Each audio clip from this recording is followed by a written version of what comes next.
story's not really, I mean, I think it's funny, but most people don't think it's funny. But if you find humor in it, good.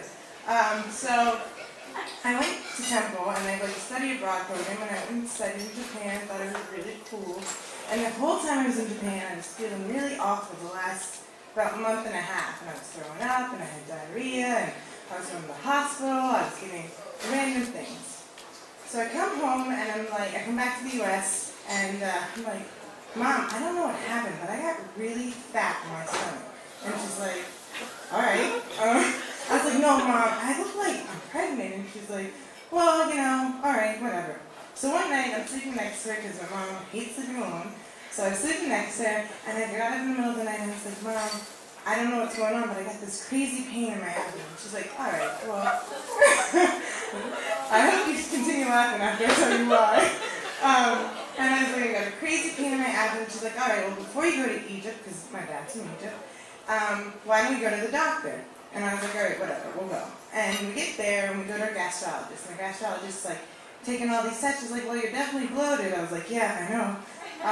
She's like, okay, well, I'll do some blood work, and we'll get a CAT scan because, you know, you're leaving in a week. I was leaving like the following Saturday. And I was like, not unnecessary. I'm fine. I'm not going to do this. But my mom was like, no, you're doing it. I was like, all right. And my mom has an amazing way of making anyone do anything. So she got me the CAT scan the next day. I did the blood work the day of. And we go to the movies the morning of, so it's like a Tuesday, the next morning, before we go to the CAT scan, and we're watching that movie about a dog and he dies, and it's really sappy. What? Marley? Yeah, that one. Marley and Me.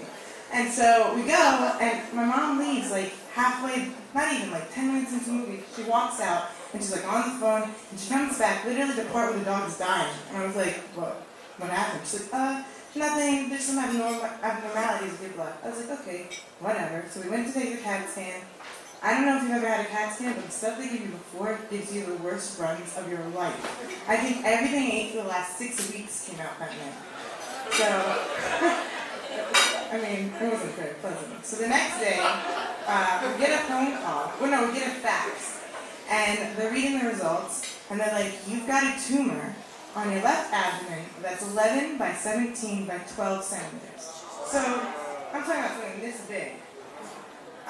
So we go to my gynecologist, and she's like, do you realize that you look 5 months pregnant? I was like, not possible, because I'm like, that one back there. Not possible, there's no way I'm pregnant.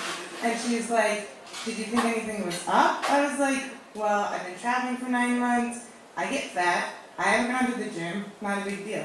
She's like, all right, well, you gotta have surgery, because there's no way you can, like, kind of just, you know, play with this thing. You gotta have surgery. So I was like, all right, whatever. Mind you, this is like around like, I think the 29th of December. So the next day, or no, it was the 30th, and the next day was New Year's Eve, and so all doctors were closed. So I went and finally met my oncologist, my surgical oncologist, on that Friday, which was the 2nd.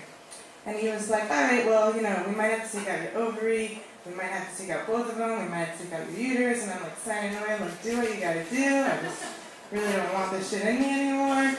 I'd like to, you know, fit in a bikini eventually. So that night I go home, and my mom had started doing more blood work for me. Like, she had more doctors see me for like an endocrinologist, and he's like calling and having me do more blood work because maybe it's my thyroid, because the one thing that was off the charts was my calcium level. It was like 16, you should be at like 9. And I was like way out of the league. And so he had done more blood work. And so he calls, and he's like, so what's Sarah doing? My mom's like, she's just sitting and chilling and watching TV. He's like, she's not in the hospital? And my mom's like, no, why? And he's like, her blood levels are so out of whack. Her calcium's so high, she's going to go in a coma, or she's going to go into kidney failure. So we get rushed to the hospital. He calls my oncologist and tells him, you got to put her in surgery. Get to the hospital, spike of fever, hormone levels are out of whack, get the surgery. Turns out I had ovarian cancer. Here I am, 2 years later, got relapse and having hot flashes that are the worst thing I've ever experienced at the age of 23. And that's my story off the chart.